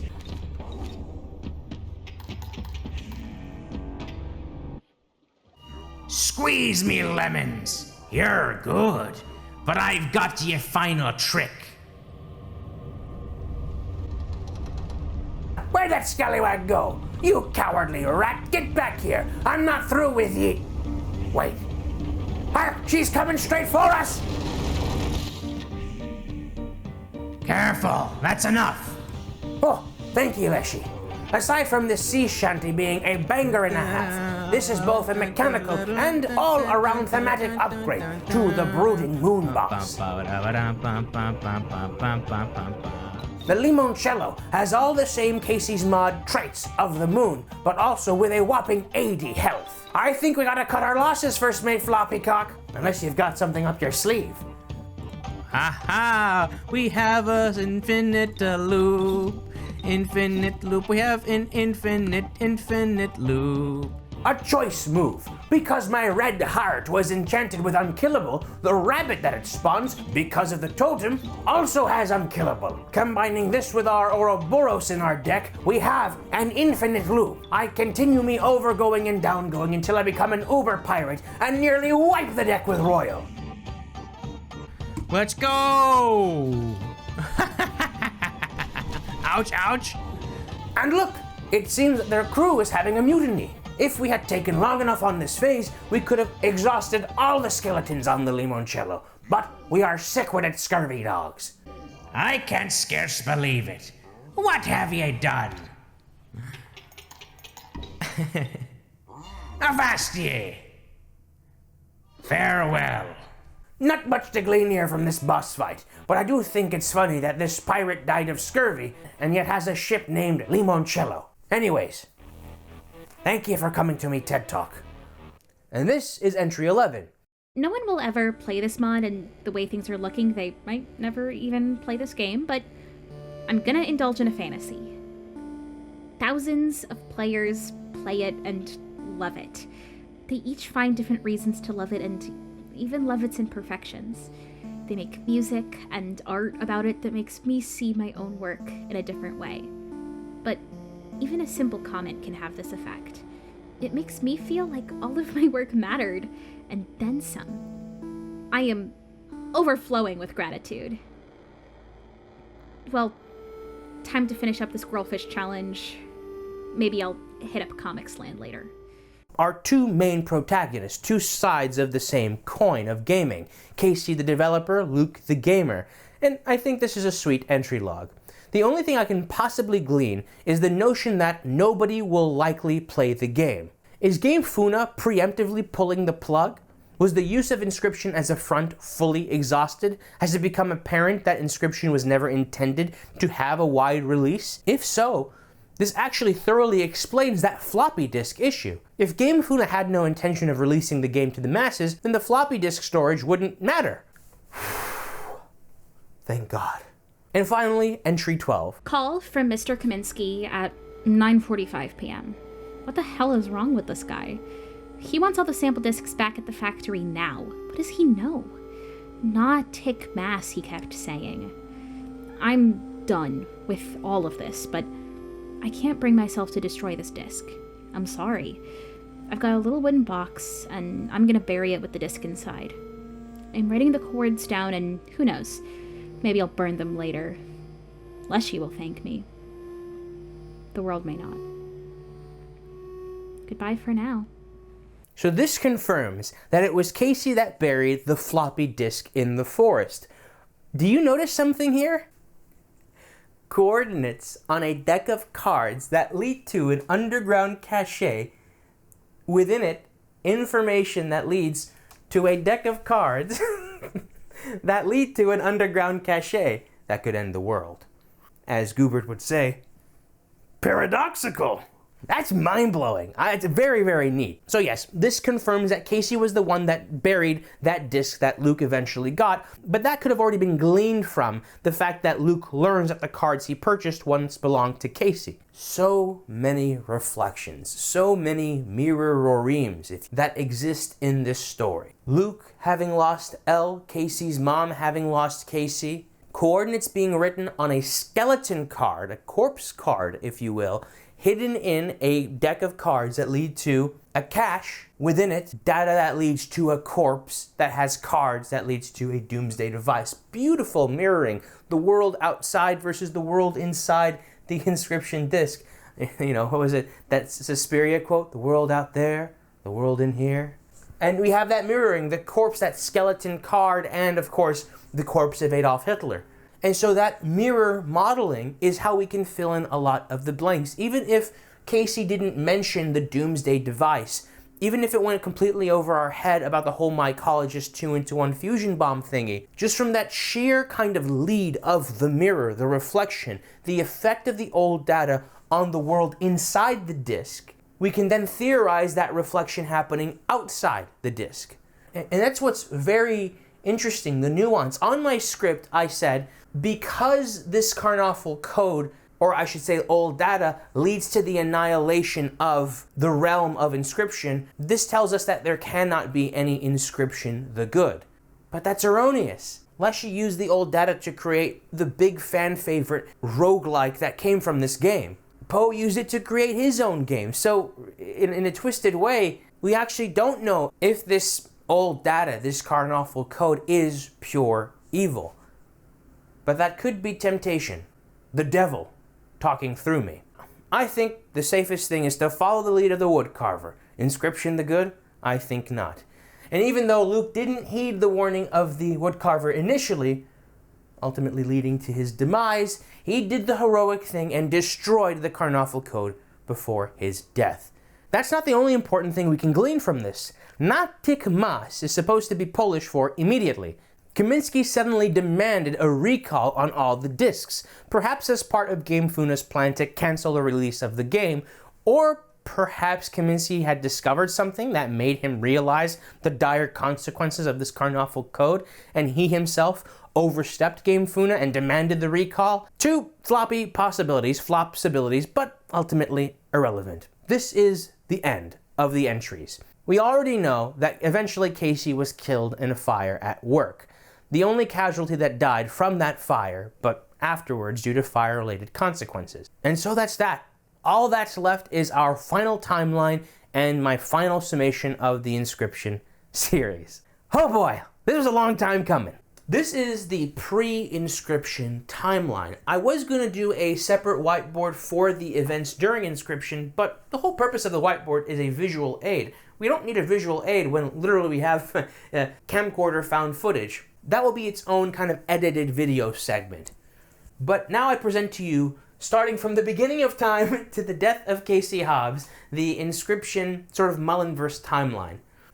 Our timeline starts, ironically, before time. Lucifer's fall from heaven and into hell. If you'd like more information about this general topic, I recommend going to the Pony Island Explain video if you haven't been there already.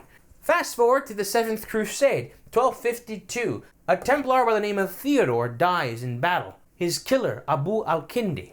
Fast forward to 1583, but now in this strange purgatorial Pony Island realm, our boy Theodore frees the ponies trapped in this hellish purgatory, and thusly frees the hopeless soul. Now this is a little bit sticky and tricky. Is Theodore an actual character in the Mullinsverse, or is Theodore kind of uniquely just inside Pony Island, and we, the player, are freeing the ponies, or, in my opinion, my theory, the devils from hell? Regardless, even if we were to completely get rid of all that Pony Island implication, the inscription timeline starts with this primordial evil. All throughout the Mullinsverse, there are these motifs that just are no good. 2734, a beeper perhaps, his father pure evil. Sarsaparilla even, maybe even Sarsaparilla from the Hex, and 2-into-1, that Baphomet theming. Fast forward to World War II. The Nazis either create some sort of doomsday device with this primordial evil, or discover this primordial evil in the form of some sort of doomsday device. That part is a little bit hazy. But at some point, this evil, this supernatural data, is encrypted in the form of a specific order of Karnaffal cards in a deck. So the data of this sort of primordial evil is, in a way, converted to this deck of Karnaffal code cards. And at this moment, the Nazis possess the Karnaffal code. Fast forward to April 30th, 1945. The Soviets storm the Führer bunker, and Adolf Hitler takes his life. An unnamed Russian with his comrade Maxim take a picture of the corpse and bury it elsewhere. Again, not sure if it's the corpse buried elsewhere, the deck of cards buried elsewhere, oops, or the photo buried elsewhere. Oh, no, I'm silly. We do know that because it's location.png. So the photo, okay, gotcha. They found the corpse with the deck of cards. Fascinating. Oof, gosh. They found the corpse of Adolf Hitler with a deck of cards in his front pocket. They take a picture of the corpse, because that's Kaycee.png perhaps, but also a picture of the location where they dropped the body. And so now, in a strange way, this data has been transcribed from a deck of cards into this photo. Regardless of the nuances of this data and how it's being possessed, we know for certain at this point the USSR possesses the Karnaffal code. Fast forward to, and this is a big gap, sometime after 1945 but before the 2010s, perhaps during the time that floppy disks were in common use. Barry, a spy on behalf of the US government, steals the Karnaffal code from the Russians. Again, I'm not entirely sure what that data is. Was it the photo that leads to the cards? I don't think it was the cards themselves. It's hard to know what that data was. But as of right now, that key to the key to the key that leads to this doomsday device is now in the possession of Barry. Barry transcribes, or I should say inscribes, this data onto a disk, a floppy disk, and hides it among a bunch of blank disks, and sends it on over to Kamiński Enterprises, a Polish-speaking character in this grand conspiracy. Barry flees to the United States and is then killed, put to the gun, as the traitor says. The crate of disks is sent over to Kamiński Enterprises, and Kamiński holds onto this Karnaffal code-infected disk while Inscryption is being developed by GameFuna. Evidently, this game is just a front. And so towards the end of the development process of Inscryption, at some point that crate was sent over to GameFuna, and a bunch of developers and playtesters are just going through the disks, and I'm assuming inscribing Inscryption onto them. That's until Kaycee, one of their developers, starts to playtest the Karnaffal code-infected disk. Meanwhile this is happening, Luke Carter starts the Lucky Carter YouTube channel, and during some point in 2010, Luke hits 10k subscribers. Now, that's neither here nor there. Kaycee discovers that this disc is unique to the other discs. The characters on this seem to be sentient, have free will, and can even make their environment 3D when pulling up this sort of old data. We get into that in Act 2. She witnesses Leshy's power grab of the game, that same power grab that we are introduced into when we first play Inscryption, or more accurately, Luke first plays Inscryption. But nonetheless, Kaycee witnesses this old data being caught by the angler, and of course, her curiosity is piqued. Kaycee spends time modding Leshy's Inscryption while the woodcarver Mask warns her against digging into the contents of this disk, until some point, Kamiński recalls all the disks, saying "Natychmiast," meaning immediately send these all back. But instead of sending it back, she buries it in the forest, and writes the coordinates to this buried treasure on a skeleton card that I'm assuming, since she works at GameFuna, she was able to use their machinery to reseal the card pack. And then eventually, while Kaycee was at work, her facility catches on fire, and despite her not dying from the fire, or at the fire I should say, she died due to complications afterwards. To me, that spells foul play. Of course, during Kaycee's mod arc, there's a lot of little nuances that we went through. Of course, she crosses paths with Luke, is about to throw the disc into the water.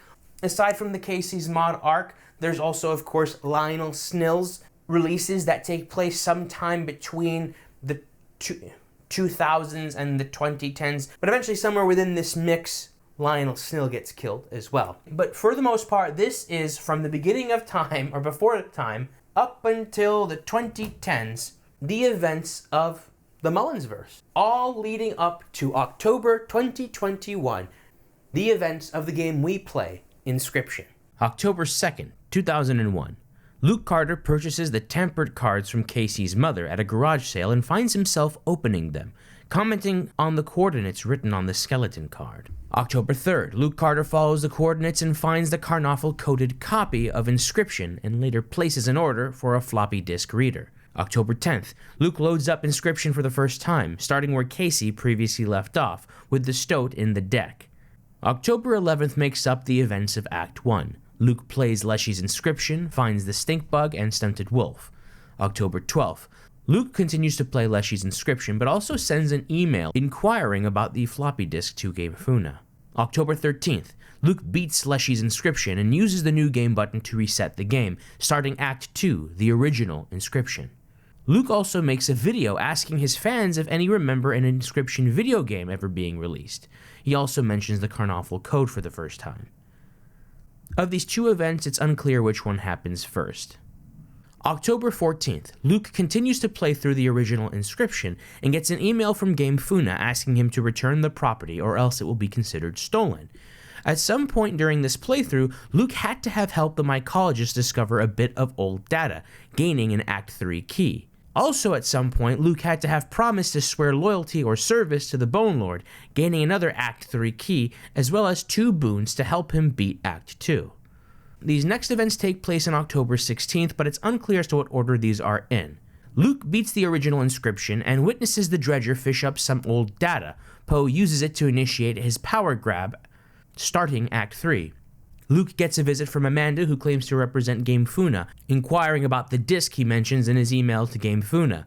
Luke lies and tells Amanda he doesn't know what she's talking about, and Amanda sees through this lie and gives him her card. Luke contacts the woman who sold him the cards, learns of Kaycee, and researches her mysterious death. At some point in Act 3, Luke had to have used the Bone Lord's key to meet the Bone Lord. The Bone Lord tells him some sort of forbidden knowledge, likely about the Carnoffel Code, but only when Luke turns off the camcorder. And Luke is clearly distressed from this forbidden information, learning too much.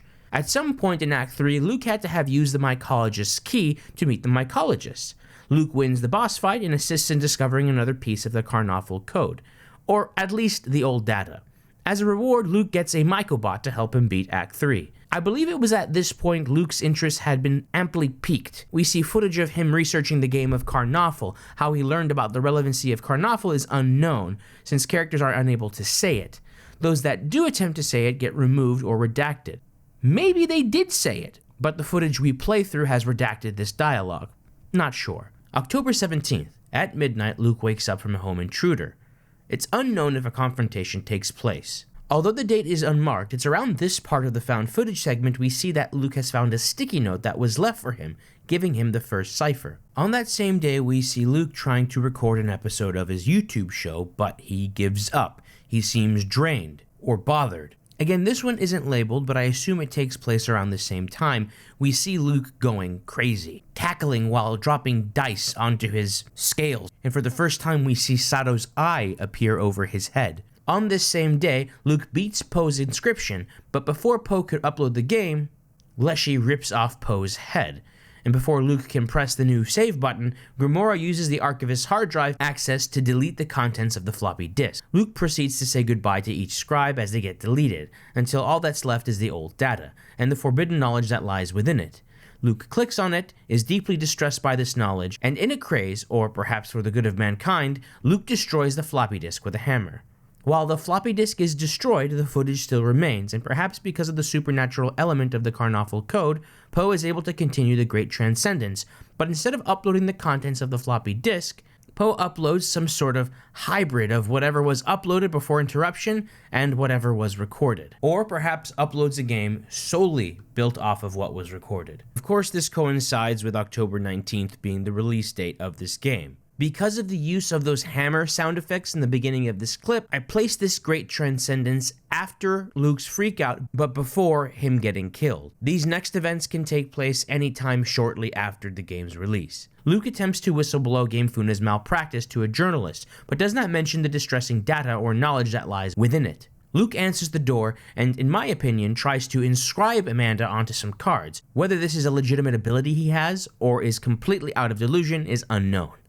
Amanda kills Luke, probably for the reason of self-defense, if inscription through the camcorder were a true possibility, or because Luke knows too much and is now a liability. She could have killed him before, but didn't. Something about this implies that Luke has crossed a point of no return. I'm very proud of what we were able to accomplish with this video, because Inscryption, it's not necessarily known for having a confusing storyline.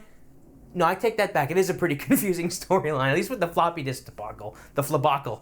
Regardless, I am very proud that we were able to make sense of the storyline and chart it out. I know we didn't have enough room for like the Hex releases and stuff like that, but I think this is what's the most important when it comes to leading into the events of Inscryption. All that's left now is really the final whiteboard. Going over my final thoughts on the series. It might sound a little bit like a summary of what we just went over, but I'll try to really curate it to just the kind of the core nuances and implications of this primordial evil, of this old data and Karnoffel code. And just giving my final thoughts and just summations and all that stuff. Alrighty, let's wrap this series up. I've learned quite a bit in my theory crafting of Inscryption.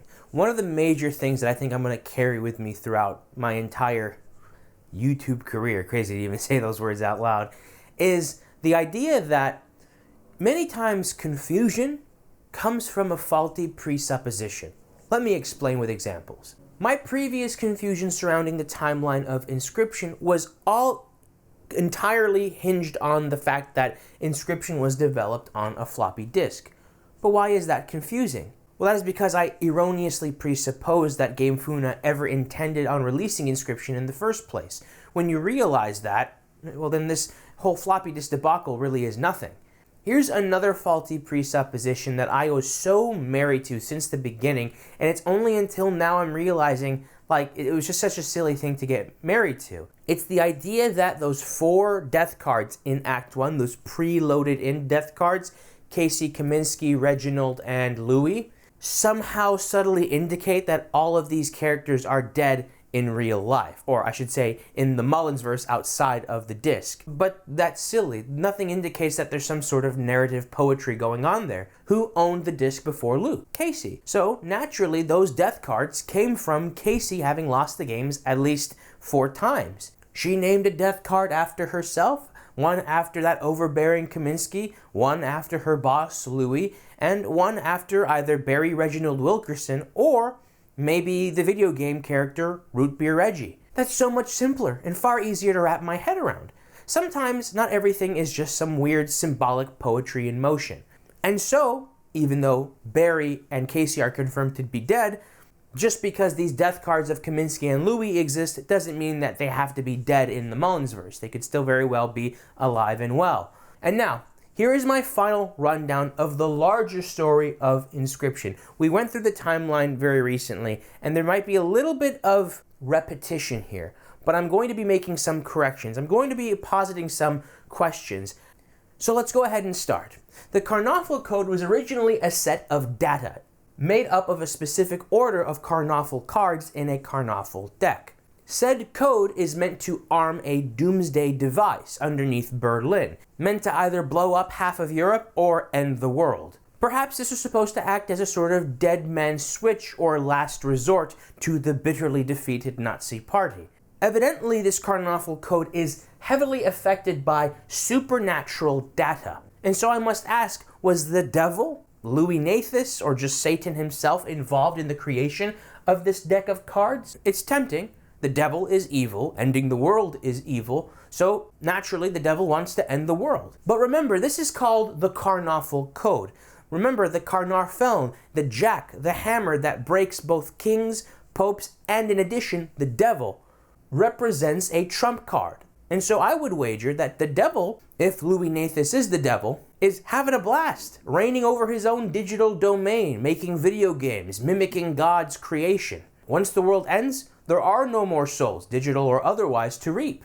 It's just heaven, hell, and eternity. So I wouldn't be too quick to assign world ending as a motivation of the devil. I'm not going to rule it out, but I'm not going to get married to it either. So this is my first set of sort of contradicting possibilities that I failed to tie up. Is the devil trying to end the world, or is the devil trying to prevent the end of the world? This is a part I did a horrible job in clarifying, so allow me this time to correct myself. The Russian operative found the corpse of Hitler and mentions taking a picture of the corpse of Hitler and burying it at a second location. I failed to realize until now, the Russian operative never mentions a Karnoffel code, never mentions a deck of cards in the breast pocket of Hitler. So it's very possible that the body of Hitler was buried in this second location with the Karnoffel code in his pocket. But even if that's faulty, in the end, I think in the grand scheme of analyzing this story, it doesn't matter whether or not the USSR knew about the Karnoffel Code or not. And so a U.S. Department of Defense operative by the name of Barry Reginald Wilkerson, or Big Ear, infiltrates Russia as a spy. There he finds intel in the form of a transcribed journal pointing to the location of the rotting corpse of Herr Hitler. And Big Ear mentions the Karnoffel Code pack in the breast pocket of the corpse of Hitler. He says based on this intelligence, he must do something that may blow his cover. And so now I have another two possibilities. This can either mean that he went and found the rotting corpse of Hitler, found the cards, and inscribed the data onto the disk, or inscribed the clues and intel he had at that moment onto a disk. So the two possibilities are the disk itself, the inscription disk, either has the Karnoffel Code on it or simply has data leading to it. Either way, there's something supernatural on this disk. There's something evil corrupting this disk. This might seem very important, but if you think about it, regardless of whether or not the Karnoffel Code is on the disk, we know the effects and the implications of this code, of this old data, and of course of this disk. And so the disk was sent to Kaminsky Enterprises, a Polish company, where Kaminsky had to appease the Russians while hiding the fact he is in possession of this disk and waiting for GameFuna to develop Inscryption. Barry's motive was to serve his country. Kaminsky was probably being paid some real big black budget bucks, and so he was playing ball with the US. But what about GameFuna's motives? Why would Louis Nathis want to be a part of this conspiracy to attain the Karnoffel Code? Well, the United States would probably want the Karnoffel Code to bolster its geopolitical position, so maybe Louis Nathis wants it for a similar reason, but instead of a country or nation holding the world hostage, it's a video game company. Now that I think about it, this definitely does seem like something that Daniel Mullins would cook up as a motivation for GameFuna. As we know, Kaycee Hobbs, an employee of GameFuna, got a hold of the disk, and at some point this disk was inscribed upon it the game Inscryption. She notes that the NPCs within this specific disk act differently than all the other NPCs in the other disks. They exhibit free will, desires, sentience, and so I have to posit another question. Does this mean that the old data or Karnoffel data is what allowed the GameWorks or GameFuna at large to develop their proprietary sentient NPCs? Again, I feel like the timelines don't add up for that to work, but again, it's a very interesting question. Kaycee obviously was killed by GameFuna, possibly because her brain became a vessel for this forbidden knowledge, and being that you can't destroy the knowledge itself, the vessel had to be destroyed. But not before Kaminsky demanded a recall on all these disks. But we will never know the plan if Kaminsky and GameFuna got this Karnoffel disk, because Kaycee ends up burying it in the forest, and Luke Carter got a hold of it eventually. It's through Luke's gameplay we discover the effects of the old data on both the NPCs and human beings who witness it. As we know, the old data's mere presence in the disk allows NPCs to have this level of sentience, but whoever possesses this old data, specifically whichever scribe possesses it, is able to do a sort of power grab move and control the goings-on on the disk, design the game to their image. When it comes to humans who witness the old data, it seems to have a distressing effect, causing Luke and even Kaycee to be obsessive and hyperprotective over it.